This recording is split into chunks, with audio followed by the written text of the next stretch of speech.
Pharma పేరుతో నిరుపేద రైతుల భూములపై కన్నేసిన నియంత సర్కారుపై లగ్గచెర్ల రైతులు మరోసారి తమ ధిక్కార స్వరాన్ని వినిపించారు. రేవంత్ ప్రభుత్వం ఎన్ని కుట్రలు కుతంత్రాలు చేసినా భూములు ఇచ్చేది లేదని తేల్చి చెప్పారు. ఎంతటి పోరాటానికైనా వెనుకాడేది లేదని స్పష్టం చేశారు. ఈ మేరకు కాంగ్రెస్ ప్రభుత్వ దౌర్జన్యకాండపై రాష్ట్ర ఎస్సీ ఎస్టీ కమిషన్కు ఫిర్యాదు చేశారు. సీఎం రేవంత్ ఆదేశాలతో పోలీసులు తమపై ఏ విధంగా దౌర్జన్యకాండ చేశారో వివరించారు. SC ST commission chairman Bakki వెంకటయ్యతో అన్నదాతలు తమ గోడు వెళ్లబోసుకున్నారు. ఘటన జరిగిన రోజు రాత్రి జరిగిన అరాచకాలని చెప్పుకొని కన్నీటి పర్యంతమయ్యారు. వృద్ధులు మహిళలు అని చూడకుండా ఎంత దుర్మార్గంగా అరెస్టులు జరిగాయో కళ్లకు కట్టారు. అర్ధరాత్రి పూట కరెంటు కట్ చేసి లగచెర్లలో ఎంతటి దౌర్జన్యం చేశారో బహిర్గతం చేశారు. అన్నదాతల ఆవేదన విని విని అక్కడున్న వారంతా కదిలిపోయారు.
అటు లగచెర్ల ఘటనలో అరెస్టుల పర్వం కొనసాగుతోంది. ఇంత జరిగినా బుద్ధి తెచ్చుకొని సర్కార్ ఇంకా అరెస్టుల పర్వాన్ని కొనసాగిస్తూనే ఉంది. తాజాగా మరో 10 మందిని అరెస్ట్ చేసిన సర్కార్ నాటి సమైక్య పాలకుల్ని కూడా తలదన్నేలా వ్యవహరిస్తోంది. ఘటనలో మొత్తంగా నరేందర్ రెడ్డి సహా 21 మందిని అరెస్ట్ చేయడంపై విమర్శలు వెల్లువెత్తుతున్నాయి. ఘటనలో ఏం జరిగిందో తెలుసుకునే టైం సీఎం రేవంత్ రెడ్డికి లేదు. ఇక్కడ రైతుల గోడు పట్టదు, కానీ ముఖ్యమంత్రి మాత్రం మహారాష్ట్ర ఎన్నికల ప్రచారానికి వెళ్లడంపై కాంగ్రెస్ శ్రేణులే మండిపడుతున్నారు. సొంత నియోజకవర్గాన్ని పట్టించుకోకుండా అక్కడ ఏం ఉద్ధరించడానికి వెళ్లారన్న ప్రశ్నలు ఉత్పన్నమవుతున్నాయి.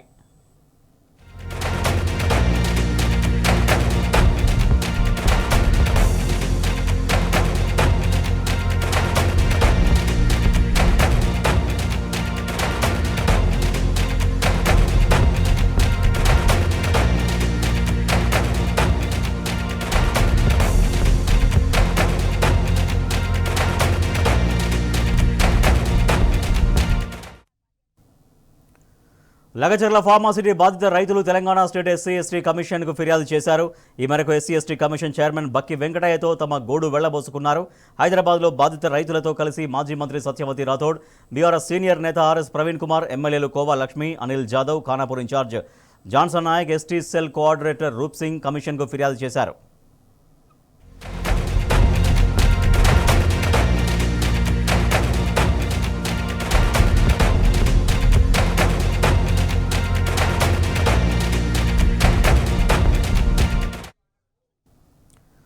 లగచెర్లలో పోలీసుల అరాచకాలను ఫార్మాసిటీ బాధిత రైతులు ఎస్సీ ఎస్టీ కమిషన్ దృష్టికి తెచ్చారు. ఒక్కొక్క ఇంటికి 10 మంది పోలీసులు వచ్చి దాడితో సంబంధం లేని తమ కుటుంబ సభ్యులను అరెస్ట్ చేశారన్నారు. అమాయకులైన తమ భర్తలను, పిల్లలను 3rd డిగ్రీతో చిత్రహింసలకు గురి చేశారని తల్లడిల్లిపోయారు. మహిళలను ప్రైవేట్ పార్ట్స్లో టచ్ చేస్తూ భయభ్రాంతులకు గురి చేశారని ఆవేదన వ్యక్తం చేశారు. తమ పిల్లలను, భర్తలను విడిపించి న్యాయం చేయాలని కమిషన్ను కోరారు.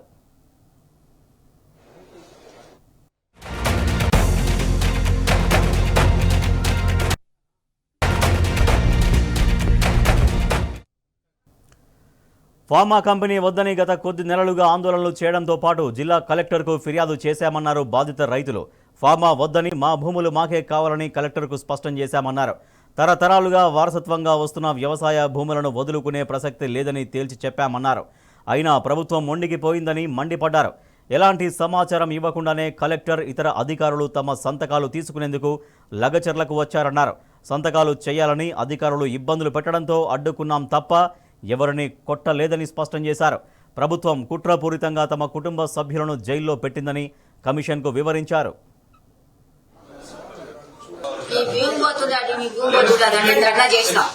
వికారాబాద్ వచ్చి ధర్నా చేసినాం. 200 మంది వచ్చి కలెక్టర్ కాళ్ళ మీద ఇక్కడ ధర్నా చేసినాం కలెక్టర్ ఆఫీస్ ముందల. మళ్ళా అది లెటర్ రాసి ఎన్నో ఇచ్చినాం. కలెక్టర్ ఇచ్చిన అంటే ఏమన్నాడు, మీ భూమి పోని అన్నాడు. భూమి పోని అని అంటే ధైర్యంగా కూర్చున్న నెలకు గిద్దవారి కలెక్టర్ ఎంఆర్ఓ ఎండిఓ వచ్చి మా సెల్ల పొడి తీసుకున్నారు. జీబాడ నిలబెట్టి సెల్ల పొడి. మేమేమో చిత్రాల కాలం అనుకుంటుంది. ఎందుకు తిరుగుతున్నాడు సార్ అంటే, మీ పని మీద చేయాలి అని బెదిరిస్తాను. మీ పని మీద చేయాలి, మీ చిత్రాల కాలం మీద బెగ్గులు అంటారు. అది ఒకనాడు ఏం చేసినా అందరికి జమ చేసిన ఒకసారి తీసుకుని కొట్టాను. ఇలా ఎందుకు వచ్చి మా భూమిలో తిరుగుతున్నాడు మీరు అంటే దిక్కపోయి. ఇంకో నాడు ఎట్లయినా వచ్చిండ్రు. ఆ రోజు విషయాలు కూడా తీసుకొని కొట్టి ఆ రోజు దిక్కపోయిన తర్వాత దేలకాడ మీటింగ్ పెట్టి ఆధార్ కార్డు తీసుకొని మొత్తం రావాలి లెక్కచెల్ల మొత్తం తండా ఊరా అన్నారు. మీటింగ్ పెట్టేటప్పుడు ఆధార్ కార్డు ఎందుకు తీసుకుని రమ్మంటున్నావు మీరు? మా పిల్లలు ఆధార్ కార్డు తీసుకొని మనం పోకూడదు, మన ఊళ్ళోనే ఉందామా అని బోగాని పెట్టినాం. ఇంత అనుకొని దీన్ని ఈయన ధర్నా చేసుకుంటా కూర్చున్నామని మేము చూస్తున్నాం. అంతకు సురేష్ అనేటోడు లేకుంటే ఏం ఫాయిదా సార్ మీకు, మేము పదలమంతా ఊర్లో ఉన్నామా చెప్పిండొచ్చు ఒక మాట. సురేష్ చెప్పిన మాత్రం నువ్వు కలెక్టరే ఉంటుంది, కలెక్టర్ ఉంటావు. ఎంత ఒక 10 పోలీసు ముందర ఒక 10 పోలీసు మేమైతే చూసినాం. చిన్న పిల్లలు చూసినాం. నువ్వు కలెక్టర్ అని సాదా పట్టాలమే వచ్చిండు. ఐడెంటి కార్డు లేదు, నీకు ఏం లేదు. వచ్చి తీసుకు మేమైతే కలెక్టర్ అని చూసినాం. నీకు ఆఫీస్కి వచ్చినాం, మేము చూసింటాం. చిన్న పిల్లలు చూసుకుంటారు. చూసినాం నీకు ఏమో ధర్నా చేసింది. ఎవరో దొబ్బిన తర్వాత కొట్టిండ్రు అని ఇక మా పిల్లలకు, మా జిల్లాలకు మా పెద్దరాత్రి వచ్చి ఆడల మేడం ఇలా చేయబెట్టి ఆడల తీసుకెళ్ళి రాయితోటి కొట్టి గుళ్ళు తాగి పోలీసులు ఇంటికి 10 మంది వెళ్తాడా రేవంత్ రెడ్డి? ఇంటికి 10 మంది వెళ్తాడా? మా రేవంత్ రెడ్డి అని నీకు ఓటేస్తే నీకు గెలిపిస్తే మాకు దాడి చేస్తావా? మా భూములకు దాడి చేస్తావా? నీ సచ్చినాలే ఇయ్యం. మేము గ్యారంటీ ఫార్మా వేస్తాం, మీ భూములకి గ్యారంటీ తీసుకుంటామని ఊళ్ళో 50-60 కార్డు తీసుకొని వచ్చి ఊళ్ళో చెప్పిపోయింది. తిరుపతి ఫార్మా కోసమే సర్వే చేస్తామని వాళ్ళే చెప్పిండ్రు. ఫార్మా ఎందుకు మాకు కాలుష్యం అవుతుంది, ముఖ్యంగా మా భూములు పోతున్నాయి, పట్టా భూములు పోతున్నాయి, ఇల్లు అన్ని పోతున్నాయి. గవర్నమెంట్ ల్యాండ్ లో అంటుండ్రు. గవర్నమెంట్ ఏది లేదు మా దగ్గర, మొత్తం పట్టా భూములే ఉన్నాయి. కలెక్టర్ వస్తే పోలీసులను తీసుకురావాలి, గన్మ్యాన్స్లను తీసుకురావాలి, ఎవరికైనా తీసుకుని అందుబాటులో రావాలి. కలెక్టర్ ఒక్కడే వచ్చిందంట ఊరికి, అది కూడా సిగ్నేచర్ కోసం వచ్చిందంట. ఎవరికి చెప్పలేదు ఫార్మ్ వద్దు ఏమొద్దని. మేము కాళ్ళ మీద పడ్డాం కలెక్టర్ కి, మాకు ఫార్మా వద్దు, మా భూములు మాకే కావాలని. మేమేమో కొట్టలేము, కలెక్టర్ పైన చెయ్యి కూడా ఎత్తలేదు ఎవరు. గోబ్యాక్ కలెక్టర్ అని చెప్తున్నాం, అందరు చెప్పిండ్రు గోబ్యాక్ కలెక్టర్ గోబ్యాక్ అని. ఎవరికి ఏం కొట్టలేము, ఎవరికి ఏం చంపలేము, మేము ఏ న్యాయం ఎవరికి ఏం చెయ్యలేము. మా భూములకైనా మేము బతుకుతున్నాం, మేము సావడానికైనా సిద్ధంగా ఉన్నాం, కానీ మా భూములు ఎవరికి ఇవ్వం. మా తాత ముత్తాతల తాత వాళ్ళు సంపాదించి మాకు ఇచ్చిన భూములు. తమ భూములు ఫార్మా కంపెనీలకు ఇచ్చే ప్రసక్తే లేదని మరోసారి స్పష్టం చేశారు లగచర్ల రైతులు. రేవంత్ రెడ్డి తన అల్లుడి కోసం తమ భూములు గుంజుకోవాలని చూస్తున్నాడని మండిపడ్డారు. పోలీసులు తమ పట్ల దౌర్జన్యకరంగా అసభ్యంగా ప్రవర్తిస్తున్నారన్నారు. తాజాగా ఎస్సీ ఎస్టీ కమిషన్ను కలిసి పోలీసుల తీరుపై లగచర్ల బాధితులు ఫిర్యాదు చేశారు. అసభ్యంగా ప్రవర్తించిన పోలీసులను విచారిస్తామని, దోషులను వదిలిపెట్టమని కమిషన్ చైర్మన్ వెంకటయ్య వారికి హామీ ఇచ్చారు. రేవంత్ అన్న ఏ మంచి పనులు చేయలేడు, ఉన్న భూములు మొత్తం తీసుకుంటుండు. అల్లుడు కోసం, బామర్దుల కోసం ఫార్మా వేస్తా అని తీసుకుంటుండు. మేం రైతు బిడ్డలం, రైతు వాళ్ళ భూములే ఎందుకు తీసుకుంటారు? మాకు ఫార్మా వద్దు, మా భూములు పోరాదు, మేము భూముల కోసం సావడానికైనా సిద్ధంగా ఉన్నాం. మేము భూముల పైన బతికిన వాళ్ళం, మా భూములు ఎందుకు ఇవ్వాలి? వేరే భూముల్లో వేసుకోవాలి. మా తాత ముత్తాత ఎప్పుడో సంపాదించిన భూములు అవి మేము ఇవ్వము. మాకైతే ఈ ప్రభుత్వం వచ్చినప్పటి నుంచి మాకు ఏడవడం తప్ప ఏం లేదు. మేము కడుపు కూడా తింటలేం కానీ ఏడుస్తున్నాం. అందుకని రాహుల్ గాంధీ అన్న ఏడున్నా మా కొడంగల్ గడ్డకు రావాలి, లేకపోతే మేమన్నా పోతాం. మేము కోరేది ఒక్క విషయం ఏంటంటే జైల్లో ఉన్న వాళ్ళందరికీ బయటికి రప్పించాలి. అధికార పైన దాడి చెయ్యలేము. మాది పోలీసు వాళ్ళు వచ్చి ఇంట్లో వచ్చి మాకు 1 గంట 2 గంట వచ్చి మాకు తలుపులు తీసి ఆడవాళ్ళ కూతుక నెత్తి వల్ల కొట్టుడు అయితే సరిపోయినా పోలీసు వాళ్ళకు? అన్ని హామీలు ఇస్తే మేము రాహుల్ గాంధీకి ఓటేసి కాంగ్రెస్ వాళ్ళకి ఓటేస్తే మాకు ఏం లాభం ఉండదు? ఓ వేసిన తెల్ల నుంచి మాకు ఏడిపే ఉండదు, మేము వేసిన తెల్ల నుంచి మా బాధ అని ఉండదు. రేవంత్ రెడ్డికి ఓటేసి మాకు బాగుపడి చేస్తాం, కొడంగల్కి అదృష్టం చేస్తాం, కొడంగల్కి ఇంత ముందా ఇస్తా అంటే ఏమి ఇచ్చిండు రేవంత్ రెడ్డి? గ్యారంటీ 6 గ్యారంటీ ఇచ్చిన ఒక గ్యారంటీ అంటే అమలు చేసిండా? సో అది లగచర్ల రైతులు వెలుగుస్తున్నటువంటి బాధ, వాళ్ళ గోడు. కాంగ్రెస్ ప్రభుత్వం ఏర్పడిన తర్వాత నుంచి ఎటువంటి ఒక మంచి పని జరగకపోవడం అటుంచితే మా భూముల్ని లాక్కునే ప్రయత్నం జరుగుతుందంటూ వాళ్ళు తమ గోడు వెళ్ళబోసుకుంటున్నారు. ఎస్, లగచర్ల ఘటన కాంగ్రెస్ ప్రభుత్వ అరాచక పాలనకు నిదర్శనమని మాజీ మంత్రి సత్యవతి రాథోడ్ విమర్శించారు. తన సొంత నియోజకవర్గంలో ఫార్మా విలేజ్ ఏర్పాటుకు రైతులను ఒప్పించాలని సీఎం రేవంత్ రెడ్డి రాష్ట్ర ప్రజల్ని ఎలా ఒప్పిస్తారని ప్రశ్నించారు. 11 నెలల పాలనలో 25 సార్లు ఢిల్లీకి వెళ్లిన రేవంత్ ఒక్కసారి కూడా కొడంగల్లో పర్యటించలేదని నిపుణులు చెరిగారు. తెలంగాణ రాష్ట్ర ఎస్సీ ఎస్టీ కమిషన్ ముందు గిరిజన రైతుల బాధలు వింటుంటే కన్నీళ్లొచ్చాయన్నారు బీఆర్ఎస్ సీనియర్ నేత ఆర్ఎస్ ప్రవీణ్ కుమార్. లగచర్ల ఘటనపై రాష్ట్ర మహిళా కమిషన్తో పాటు జాతీయ మహిళా కమిషన్, ఎస్సీ ఎస్టీ కమిషన్కు ఫిర్యాదు చేస్తామని చెప్పారు. రెడ్డి గారి పరిపాలనకు పరాకాష్ట అయిన లగచర్ల ఘటనలో అమాయకమైన గిరిజన సోదరులు అన్యాయంగా బలైండు. వాళ్లను పోలీసులు దేశద్రోహుల్లాగా అక్రమంగా కొట్టి ఇండ్ల మీద పడి అర్ధరాత్రి వాళ్లను భయభ్రాంతుల్ని చేసి ఇప్పటికే 21 మంది నరేందర్ రెడ్డి గారితో పాటు 21 మందిని అరెస్ట్ చేశారు. నిన్నటి వరకు ఎవరెక్కడున్నారో తెలియని పరిస్థితి. ఇవాళ ఎస్సీ ఎస్టీ కమిషన్ ముందు ఆ రోజు జరిగిన సంఘటన, అక్కడున్న బాధితులు వాళ్ళ గోడు వెళ్లబూసుకోవడానికి ఇక్కడికి రావడం జరిగింది. చైర్మన్ గారు బాధితుల రిప్రజెంటేషన్ ని దరఖాస్తును తీసుకున్నారు. వాళ్ళు చెప్పింది కూడా విన్నారు. మాకు పూర్తి నమ్మకం, విశ్వాసం ఉంది వాళ్ళు న్యాయం చేస్తారని. రేవంత్ రెడ్డి గారు అధికారంలోకి వచ్చినాక ఇప్పటికి 25 సార్లు ఢిల్లీ వెళ్ళిండు.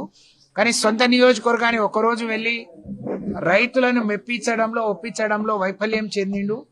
దానితో పాటు కలెక్టర్ ని, అధికారులను అక్కడికి పంపించే క్రమంలో వాళ్ళ ఇంటెలిజెన్స్, ఆయనే స్వయంగా హోంశాఖ చూస్తున్నాడు, అక్కడే వైఫల్యం చెందిండు. మీరు కొడంగల్ రైతులను, 2 గ్రామాల రైతులను మెప్పేయడంలో వైఫల్యం చెందిన రేవంత్ రెడ్డి ఈ రాష్ట్ర ప్రజల్ని ఏ విధంగా మెప్పిస్తాడు, ఒప్పిస్తాడు, ఏ విధంగా పరిపాలన అందిస్తాడు అని చెప్పి నేను వాళ్ళ తరఫున ప్రశ్నిస్తా ఉన్నాను. నువ్వు నిజంగా ముఖ్యమంత్రి సరి అయిన పరిపాలన చేస్తే వాళ్లను మీరు చేసిన తప్పిది, మీరు ఇందులో ఉన్నారు అని పట్టుకుపోవాలి. కానీ అపరాత్రి, అర్ధరాత్రి అని చూడకుండా కరెంటు బంద్ చేసి, ఇంటర్నెట్ బంద్ చేసి, ఆడోళ్ళు మొగోళ్ళు చూడకుండా వాళ్ళ మీద దౌర్జన్యం చేయడం, వాళ్లను జైల్లో పెట్టడం, ఇది ఎక్కడ అమానుష్యం అని చెప్పి మేము ప్రశ్నిస్తా ఉన్నాం. రేవంత్ రెడ్డి గారు, నీ పరిపాలనకు పరాకాష్ట నీ లగచర్ల ఘటన, నీ కొడంగల్ ఘటన. ఇప్పటికైనా కళ్ళు తెరు, నీ దృష్టి పెట్టు. ఢిల్లీ వైపు తిరిగి, ఢిల్లీ వైపు పెట్టే దృష్టిలో 10 పైసల వంతన పరిపాలన మీద పెడితే ఈ రోజు ఇలాంటి సంఘటన జరిగేది కాదు. ఇంతమంది గిరిజనులు బాధితులుగా అయ్యేవాళ్ళు కాదు అని చెప్పి నేను తెలియజేస్తా ఉన్నాను. గత వారం కొడంగల్లో జరిగిన దౌర్జన్యకాండ బాధితులందరూ కూడా ఈరోజు మన రాష్ట్ర ఎస్సీ ఎస్టీ కమిషన్ దగ్గరికి రావడం జరిగింది. బాధితులు పేద గిరిజన రైతులు, గిరిజన మహిళలు. వాళ్ళ బాధలు ఇక్కడ వింటుంటే కళ్ళల్లో నీళ్లు తిరుగుతా ఉన్నాయి. మరి SC ST prevention of atrocities 1989 act ప్రకారం రాజ్యాంగంలో జీవించే హక్కు ఆర్టికల్ 21 ప్రకారం ఇది శిక్షార్హం. తప్పకుండా కమిషన్ మాకు ఈరోజు హామీ ఇవ్వడం జరిగింది ఏంటంటే, మహిళా పోలీస్ అధికారులను పిలిపించి వీళ్ళ స్టేట్మెంట్లు కూడా రికార్డ్ చేసి తప్పకుండా వాళ్ళ మీద SC ST prevention of atrocities act కింద తప్పకుండా కేసు బుక్ చేస్తామని చెప్పడం జరిగింది. సో దీని కమిషన్ కు మేము చాలా ధన్యవాదాలు తెలుపుతున్నాం. ఇది జాతీయ మహిళా కమిషన్ వైపు, అదే విధంగా రాష్ట్రంలో కూడా ఒక మహిళా కమిషన్ ఉంది. ఆ మహిళా కమిషన్ కు అదే విధంగా జాతీయ ఎస్టీ కమిషన్ కూడా తప్పకుండా ఈ విషయాలను కూడా చెప్తాము, ఫిర్యాదు చేస్తాము. లగచర్ల ఘటన బాధాకరమన్నారు Telangana SC ST commission chairman Bakki Venkataiah. బాధిత రైతుల ఇళ్లపై అర్ధరాత్రి పోలీసుల దాడిని ఖండించారు. ఎస్సీ ఎస్టీ బాధిత రైతులకు కమిషన్ అండగా ఉంటుందని హామీ ఇచ్చారు. త్వరలో లగచర్ల పరిసర గ్రామాల్లో పరిశీలిస్తామని చెప్పారు. 100 ఏళ్ల నుంచి గిరిజనులు సాగు చేసుకుంటున్న భూములను అక్రమంగా ఎవరు లాక్కోవాలని చూసినా చట్టపరంగా చర్యలు తీసుకుంటామని హెచ్చరించారు. ఫార్మాసిటీకి కమిషన్ వ్యతిరేకం కాదన్న ఆయన భూమిని నమ్ముకొని బతుకుతున్న ఎస్సీ ఎస్టీ రైతులకు అన్యాయం చేయొద్దని సూచించారు. సంఘటన చాలా బాధాకరం సంఘటన. మా కమిషన్ తరఫున మేము చాలా బాధపడుతున్నాం, చింతిస్తా ఉన్నాం. అనాది కాలం నుంచి 100 సంవత్సరాల నుంచి 300-400 సంవత్సరాల నుంచి భూమిని నమ్ముకొని పుట్టినటువంటి భూమి పుత్రులటువంటి ఆ భూమిని ఈ రోజు ఫార్మా కంపెనీ పేరు మీద భయభ్రాంతులు చేయడం చాలా బాధాకరం. ఫార్మా కంపెనీకి మా ఎస్సీ ఎస్టీ కమిషన్ వ్యతిరేకం కాదు, కానీ రైతులు ఒప్పుకున్నటువంటి స్థలంలో ఫార్మా కంపెనీ నిర్మిస్తే ప్రజలకు ఇబ్బందులు ఉన్నాయి. మరి ఎకరము అర్ధ ఎకరము మరి తాండాల్లో బతికేటువంటి గిరిపుత్రులు భూమిని నమ్ముకొని పుట్టారు, పుత్రుల దగ్గర భూమి తీసుకొని ఇలా ఫార్మా కంపెనీ పెట్టమంటే మరి వాళ్ళ కుటుంబాలు ఏమైపోవాలి? మరి చాలా అన్యాయం ఇది. తప్పకుండా న్యాయం చేయాలి. మనకు భారత రాజ్యాంగం ఇచ్చినటువంటి హక్కు, అందరికీ జ్యేష్ఠగా జీవించే హక్కు మనకు అంబేద్కర్ గారు ఇచ్చారు. మరి అంబేద్కర్ గారు ఇచ్చిన రాజ్యాంగాన్ని హరించే అధికారం ఎవరికి కూడా లేదు. మరి సంఘటనలో మా కమిషన్ పిటిషన్ ఇచ్చారు కనుక అందులో ఎవరు దోషులు అని తెలితే వారిపై వాళ్ళు ఎవరన్నా కావచ్చు కఠినమైన చర్యలు ఉంటాయని చెప్పి హెచ్చరిక చేస్తూ, మరి అవసరమైతే కమిషన్ అక్కడ లజిస్ల గ్రామంలో చుట్టుపక్కల గ్రామాలలో ఏదైతే ఫార్మా కంపెనీ ప్రదేశం ఉందో అక్కడ స్థలానికి మా కమిషన్ బృందంగా పోయి స్థల పరిశీలన చేసి అక్కడ ఏం జరుగుతుంది, అన్యాయము ఏమున్నదనేది కూడా కమిషన్ తప్పకుండా ఇక్కడ పర్యటన చేస్తుందని చెప్పి తెలియజేస్తూ, ఈ కమిషన్ అండగా ఉంటది. మీకు అన్యాయం జరిగితే కమిషన్ చూస్తూ పోదు, చట్టపరంగా అన్ని విధాల చర్యలు తీసుకుంటాయని చెప్పి ఈ సందర్భంగా తెలియజేస్తున్నాను. జై భీమ్. లగచర్ల ఘటన తర్వాత అర్ధరాత్రి పూట గ్రామంలో చొరబడి పోలీసులు సాగించిన దాష్టీకంపై అక్కడి మహిళలు మండిపడ్డారు. పోలీసులు దుర్మార్గంగా వ్యవహరించారని ఆగ్రహం వ్యక్తం చేశారు. ఆడవాళ్లపై వృద్ధులపై ప్రతాపం చూపారని ధ్వజమెత్తారు. రేవంత్ రెడ్డి ఆదేశాలతో కొందరు పోలీసులు మరీ దిగజారి ప్రవర్తించారని మహిళలు నిప్పులు చెరిగారు. తాండలా గుడి 5 మంది ముసలోళ్ళు ఉండరు, మగ పిల్లలు మొత్తం ఆడోళ్ళమే ఉండవు. ఆడోళ్ళని చూసి ఇగో గిట్లా విసుకుతాడు, గిట్లా విసుకుతారా పోలీసు వాళ్ళు వచ్చిన వాళ్ళు? గిట్లా గిట్లా కుట్టిగా విసుకుతారా? ఇట్లా చేస్తారా ఆడోళ్ళని? నయ్య ఒక్కటి కొట్టంగా రాత్రి వచ్చి కళ్ళని తీసి ఓన్కి హత్కారం ఉండదా? ఓన్కి హత్కారం ఉండదు, ఏం లేదు. ఇప్పుడు డైరెక్ట్ మొత్తం వస్తాము, కోటి మీద కూర్చుంటాము, మాకు బాంబేయాలి, ఓడు పై ఓడు మా భూమి గుంజుకున్నాలి, అంతే. ఆమె బదిరి గద గద గద గద అనుకున్నది, ఏడుస్తున్నది. మాకు తర్వాత చెప్పింది లాఠీ తీసుకొని కొడితే ఆమె మోకాల మీద జరిగింది, పొట్ట కట్టుకున్నది. ఇప్పుడు అది కొట్టినా కదా మేడం, నీ కూడా పొద్దుగల పోలీసులకు. ఒక ఆఫీసర్ కి కొడితే అంత రియాక్ట్ అవుతుండ్రు. మా రైతు పరిస్థితి ఇట్లుంది, మరి మా కోసం ఎవరు రారా మీరు? ఒక ఆఫీసర్ కి కొడితే అంత రియాక్ట్ అవుతుండ్రు. మా రైతు పరిస్థితి ఇట్లుంది, మరి మా కోసం ఎవరు రారా మీరు? నీవు ఏమనుకున్నాకు ఫార్మా కంపెనీ మాకు అవసరం లేదు. మా 2 ఎకరాలు, అర్ధ ఎకరా, 3 ఎకరాలు ఉండోళ్లకు ఆయాసపేటకు ఈ ఎక్కడన్నా ఉంటే మానేస భూములు ఉండవు, ఆ వేరే భూములు ఎవరితో ఉండవు, ఏడున్నాయో ఆ భూములు వేసుకొని అయినా నీకు దండం. సో అది లగచర్ల రైతుల ఆక్రందన, ఆగ్రహం కూడా. పోలీసులు చాలా ఇష్టారీతిగా వ్యవహరించారు, చాలా అక్రమంగా వ్యవహరించారు. మహిళలను కూడా చూడకుండా వాళ్ళను చాలా ఇబ్బంది పడే విధంగా వాళ్ళని పట్టుకుంటూ ముట్టుకుంటూ ఎంత ఇబ్బందులకు గురి చేశారో వాళ్ళ మాటల్లో మనం వింటున్నాం. సో ఇవాళ లగచర్ల బాధితులందరూ కూడా ఎస్సీ ఎస్టీ కమిషన్ను ఆశ్రయించారు.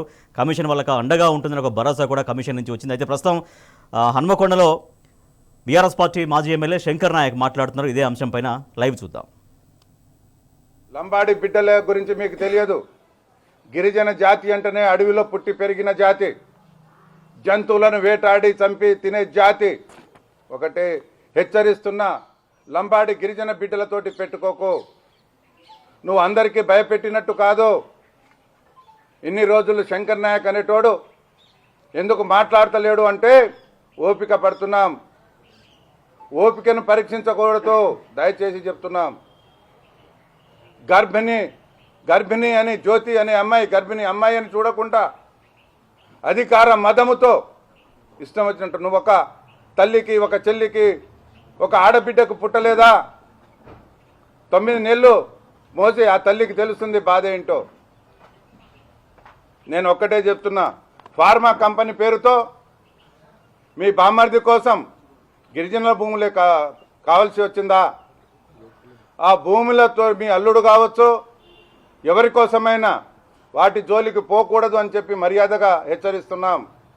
ఇది మర్యాదగానే హెచ్చరిస్తున్నాం. గిరిజన జోలికి వస్తే బాగుండదు. ఇప్పటికైనా వినిమించుకోండి. 19వ తారీఖు మీరు వరంగల్ గడ్డ మీద కాలు పెడుతున్నారని తెలిసింది. వచ్చే ముందు మీరు అన్ని కంప్లీట్ చేయండి. ఎవరైతే జైలుకు పంపించారో వాళ్ళని బేషరతుగా విడుదల చేయాలి. వాళ్ళ మీద కేసులు కొట్టేయాలి. వాళ్ళకి ఎవరికైతే అన్యాయం జరిగిందో ప్రభుత్వం వాళ్ళని ఆదుకోవాలని చెప్పి నేను హెచ్చరిస్తున్నా. ఇలా లంబాడీల భూములను ఫార్మా కంపెనీలకు కోసమో దేనికోసమో కావచ్చు, ఎవరైతే రైతు అన్నం పెట్టే రైతుకు మీరు రిమాండ్కు పంపించారో ఆ రిమాండ్కు బేషరతుగా వాళ్ళకు విడుదల చేయాలని చెప్పేసి నేను మనవి చేస్తున్నా. గిరిజన లంబాడ తండాలను అడ్డు పెట్టుకొని వాళ్ళతోటి ఆట ఆడుతున్నారు. ఇది మంచిది కాదు. రేవంత్ రెడ్డి గారు, మీరు గన్ను పార్కులతోటో గన్నులతోటో బెదిరిస్తున్నారు. మన కేసీఆర్ను మీరు ఎంత పెద్ద మాట మాట్లాడుతున్నారు. ఇవాళ 14 సంవత్సరాలు పోరాడి సాధించిన ఈ తెలంగాణ రాష్ట్రం, ఎంతోమంది బిడ్డల బలిదానాలపై సాధించిన ఈ తెలంగాణ రాష్ట్రం, కేసీఆర్ను మీరు ఏం చేస్తారు? కనబడకుండా చేస్తారా? తొక్కేస్తారా? అరే కేసీఆర్ వరకు ఎందుకు? మీకు దమ్ము ధైర్యం ఉంటే గన్మ్యాన్లను పక్కకు పెట్టి గన్ పార్క్ దగ్గర రాండి. శంకర్ నాయక్ ఒక్కడే వస్తాడు, చూసుకుందాం. మీరు నేను చూసుకుందాం. ఇష్టం వచ్చినట్టు మాట్లాడకండి. బుల్డోజర్ తోటి కేటీఆర్ హరీష్ రావును తొక్కిస్తారా? ఉందా అంత దమ్ము ధైర్యం? ఉంటే చెప్పండి, రాండి.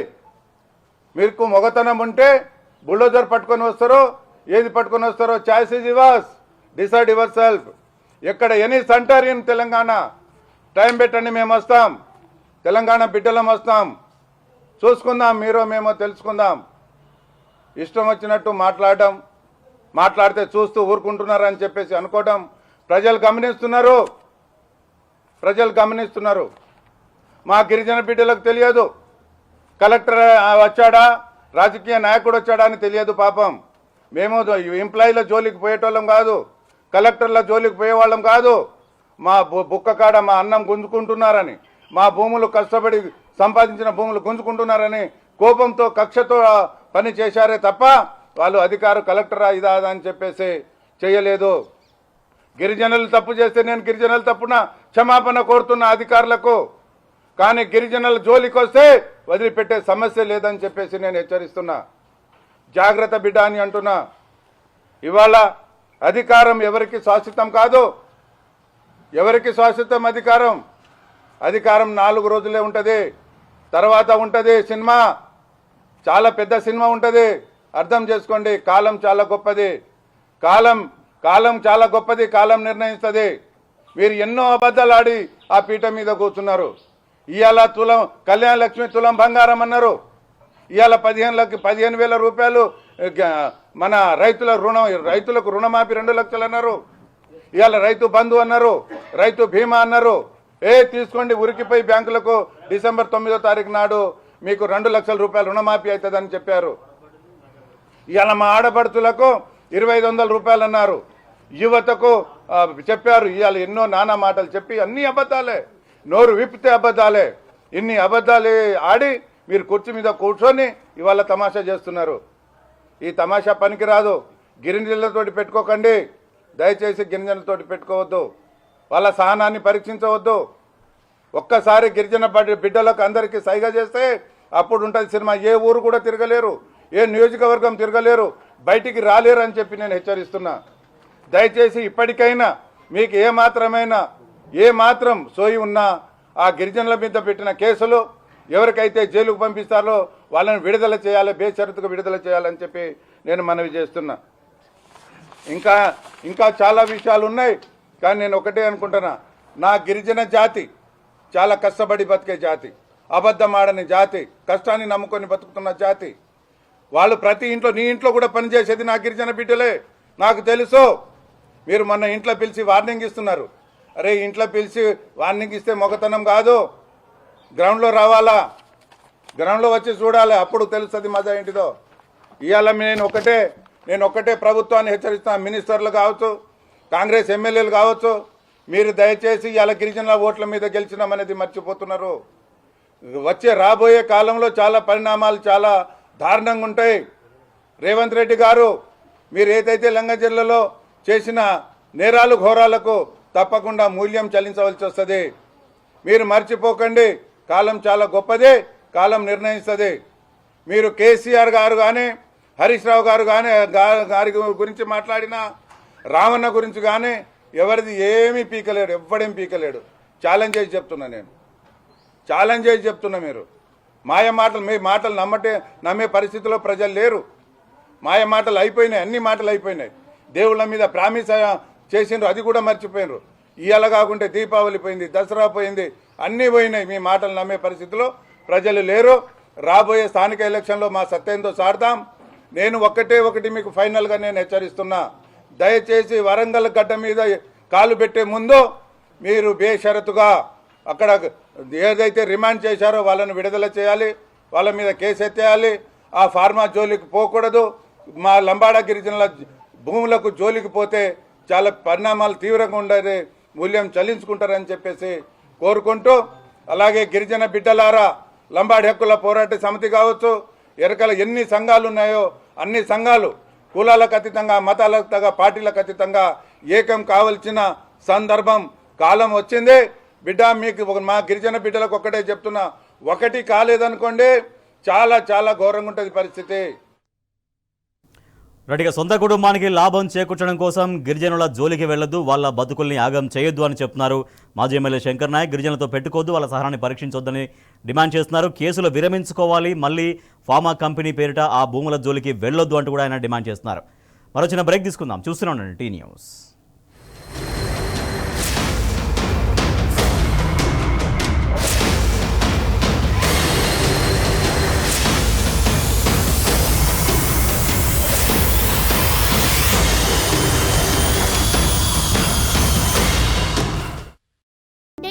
దీంతో ఏమవుతుంది? ఏమీ కాదు. దీంతో ఏమవుతుంది? దీనివల్ల ఏది కాదు. డెటాల్తో ఏది కానప్పుడు మరి రోజు డెటాల్ ను ఎందుకు ఉపయోగిస్తావు? ఎందుకంటే వ్యాధుల్ని వ్యాపింపచేసే క్రిములు మన నుండి దూరంగా ఉంటాయి. అప్పుడే మనకు దాని నుండి ఏమీ కాదు. ఎవరింట్లో అయితే డెటాల్ రోజు ఉపయోగించబడుతుందో అక్కడ ఉన్న వారు తక్కువ అనారోగ్యానికి గురవుతారు. మన వారి రక్షణ కోసం రోజు డెటాల్ కొంచెం. ఇండియన్ మెడికల్ అసోసియేషన్ ద్వారా సిఫార్సు చేయబడింది. మనం నివసించే ఈ దీవిలో ఎన్నో రహస్యాలు దాగున్నాయి.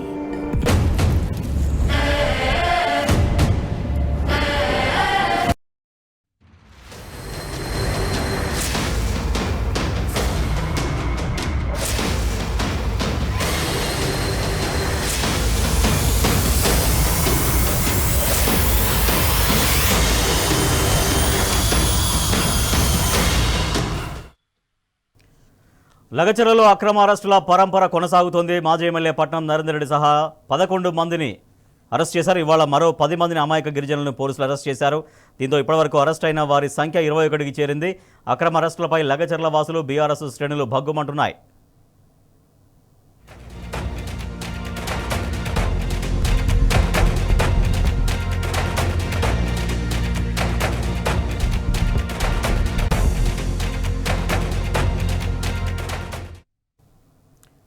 కాంగ్రెస్ పార్టీలో చేరలేదని పట్నం నరేందర్ రెడ్డిని కుట్రపూరితంగా జైల్లో పెట్టారని విమర్శించారు మాజీ ఎమ్మెల్యే పైలట్ రోహిత్ రెడ్డి. సొంత తమ్ముడిని అన్యాయంగా జైల్లో పెడితే పట్నం మహేందర్ రెడ్డి ఎందుకు స్పందించడం లేదని ప్రశ్నించారు. మహేందర్ రెడ్డి రాజకీయ జీవితానికి రథసారథి పట్నం నరేందర్ రెడ్డి అన్నారు. పట్నం నరేందర్ రెడ్డి లగచర్ల బాధితులకు బీఆర్ఎస్ అండగా ఉంటుందన్నారు పైలట్ రోహిత్ రెడ్డి. గారికి మేము అండగా ఉన్నాం, వాళ్ళ కుటుంబానికి అండగా ఉన్నాం, ఆ రైతులకు అండగా ఉన్నాం. తప్పకుండా మీ పట్ల ఉండి మీకు న్యాయం జరిగేంత వరకు మేము కృషి చేస్తామని చెప్పి నేను తెలియజేస్తా ఉన్నాను. ఇక ఇదంతా జరుగుతుంటే పట్నం మహేందర్ రెడ్డి గారు ఆయన ఎందుకు గత వారం రోజుల నుంచి ఏడ కనిపిస్తుంది? నిన్ననో మొన్ననో ఒక మన సోషల్ మీడియాలో చూసిన ఒక విలేకరి ఈ సంఘటన పైన స్పందించమంటే నేను స్పందించా అని ఉరుకుతూనే ఉన్నాడు. మరి ఎందుకు ఇంత భయము? ఎందుకు స్పందిస్తలేవు? జిల్లాకు నేను పెద్ద దిక్కుని, జిల్లాకు నేను ఉద్ధరిస్తా అనేటువంటివి మరి నీ నోటి నుంచి ఎందుకు మాట వస్తలేదు మహేందర్ రెడ్డి గారు అని చెప్పి నేను ఈరోజు ప్రశ్నిస్తా ఉన్నా. గత 35 ఏండ్ల మహేందర్ రెడ్డి రాజకీయ జీవితానికి రథసారథి మాజీ ఎమ్మెల్యే నరేందర్ రెడ్డి గారు. ఆయన సొంత సోదరుడు, సొంత కుటుంబం, సొంత రక్తం. మరి ఈరోజు ఎంత అన్యాయం అంటే వాళ్ళ కుటుంబంలో 90 ఏండ్ల తల్లి, ఆమె ఆవేదన నీకు కనిపిస్తలేదా? నరేందర్ రెడ్డి గారి భార్య పిల్లల కన్నీళ్లు నీకు కనిపిస్తలేవా? ఈరోజు కోతికి కొబ్బరి చిప్ ఇచ్చినట్టు ఆ చీప్ విప్ ఏదో తీసుకున్నాం. ఇంకో కుట్ర కూడా ఉంది. ఈ రోజు నరేందర్ రెడ్డి గారు జైలు పోవడంలో ముఖ్యమైన కుట్ర పోషించింది మహేందర్ రెడ్డి అని చెప్పి నేను తెలియజేస్తా ఉన్నా. మరి ఆయన కాంగ్రెస్ పార్టీలో పోయినప్పుడు నరేందర్ రెడ్డి గారిని కూడా కాంగ్రెస్ పార్టీలోకి రమ్మన్నాడు. నరేందర్ రెడ్డి గారు నేను కేసీఆర్ గారిని, కేటీఆర్ గారిని, బీఆర్ఎస్ పార్టీని, నన్ను నమ్ముకున్న కార్యకర్తలు నేను వదిలి రాను అని చెప్పితే మరి ఈరోజు జైలుకు పంపించడంలో కూడా మహేందర్ రెడ్డి చెయ్యుంది అని చెప్పి నేను ఈరోజు తెలియజేస్తా ఉన్నాను. లగచర్ల ఘటనకు సీఎం రేవంత్ వైఖరే కారణమని ఎమ్మెల్యే కోవా లక్ష్మి మండిపడ్డారు. ఈ ఘటనకు ఆయనే బాధ్యత వహించాలని డిమాండ్ చేశారు. రాష్ట్ర ప్రజలపై పగబట్టి దుర్మార్గంగా వ్యవహరిస్తున్నారని ధ్వజమెత్తారు. అటు ఫార్మా కంపెనీకి తమ భూములు ఇవ్వబోమని రైతులు ముక్త కంఠంతో నిలదీస్తుంటే ముఖ్యమంత్రి మాత్రం ఏకపక్షంగా వ్యవహరిస్తున్నాడని బీఆర్ఎస్ మహిళా నేతలు హరిప్రియ నాయక్, తుల ఉమా ఆగ్రహం వ్యక్తం చేశారు. విషయాలు ఆలోచిస్తే మరి ఎలక్షన్ అప్పుడు వాళ్ళందరూ కూడా మరి రేవంత్ రెడ్డికి ఓట్లు వేసిన వాళ్ళు, మరి ఓట్లు వేసినప్పుడు మరి వాళ్ళ ఓట్లతో ఈయన గెలిచి ఇవాళ సీఎం అయ్యారు. సీఎం అయిన తర్వాత వాళ్ళ ఎవరైతే మన ట్రైబల్స్ వాళ్ళందరూ కూడా ఎప్పుడో తాతల తండ్రుల నుంచి ముత్తాతల నుంచి ఎకరమో 2 ఎకరాలో వాళ్ళు వ్యవసాయం చేసుకొని మరి వాళ్ళు పండిస్తున్న వంటి పంట మరి వాళ్ళ పిల్లల్ని పోషిస్తూ వాళ్ళ పిల్లల్ని చదివిస్తూ వాళ్ళ కుటుంబాన్ని వాళ్ళు ఇప్పటివరకు పోషిస్తున్నారు. మరి అక్కడ ఏదైతే ఫార్మా కంపెనీ పెడతామంటే మరి వాళ్ళందరూ కూడా మేము 2 సార్లు పంట పండిస్తున్నాం. మరి గతంలో మరి మాజీ ముఖ్యమంత్రి కేసీఆర్ సార్ గారు మాకు రైతు బంధు ఇచ్చారు, రైతు బీమా ఇచ్చారు, మరి రుణమాఫీ కూడా మరి ₹1,00,000 రుణమాఫీ చేయడం జరిగింది. ఇతర పెన్షన్స్ కావచ్చు, కళ్యాణ లక్ష్మి కావచ్చు, అన్ని పథకాలు ఇస్తూ మరి వాళ్ళు పంట పండించిన వంటి చాలా సంతోషంగా వాళ్ళ పిల్లల పాపలతో వాళ్ళ కుటుంబము వాళ్ళు పోషిస్తూ ఉంటే మరి ఆ ప్రాంతంలో గెలిచిన వంటి మరి రేవంత్ రెడ్డి ముఖ్యమంత్రి గారు మరి కనీసం మరి వాళ్ళని అందరినీ పిలిపించుకొని అన్న ఆ తాండాలో ఉన్న మా ట్రైబల్స్లందరినీ పిలిపించి అన్న మరి మాట్లాడి మరి ఫార్మా కంపెనీ పెడతా అంటున్నా మరి మీరు అవకాశం ఇస్తారా, పెట్టనిస్తారా, మరి మీరేమనుకుంటున్నారా అనేసి అడగాలి కదా. అడగండి మరి అక్కడ బలవంతంగా మరి వాళ్ళని అక్కడ సర్వే చేపించడము, సర్వే చేపించేసి వాళ్ళ ఇండ్లతో సహా మరి అక్కడ భూములన్నీ కూడా పూర్తిగా సర్వే చేసుకొని మరి తొందరలో వాళ్ళకి నష్టపరిహారం ఇచ్చి మరి అక్కడ నుంచి లేపడానికి మరి ప్రయత్నం చేస్తే మరి అక్కడ జిల్లా కలెక్టర్ గారిని కూడా అక్కడ ఉన్నవంటి అందరూ కూడా రైతులు పోయి కలవడం జరిగింది. సార్ మేము కలెక్టర్ గారు మేము ఎట్టి పరిస్థితుల్లో కూడా మేము భూములు ఇయ్యం, మేము ఈ భూములు వదిలేస్తే మేము ఎట్టి పరిస్థితుల్లో ఎక్కడికి పోము, ఎందుకంటే మేము భూములు వదిలేస్తే మరి మా పిల్లలు కానీ మేము కానీ ఎక్కడ కూలినాలి, మేము పని చేసుకోవాలి.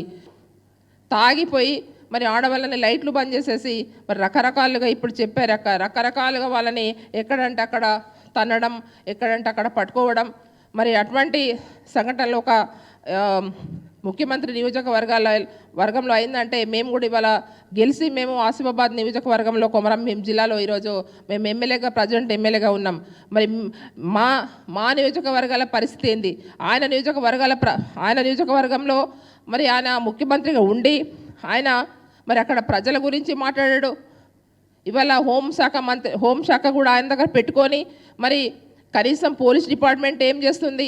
మరి పోలీసులను పంపించేసి ఇవాళ పోలీస్ డిపార్ట్మెంట్తోనే ఆయన ఈరోజు ప్రజాపాలన చేస్తున్నారు తప్ప కానీ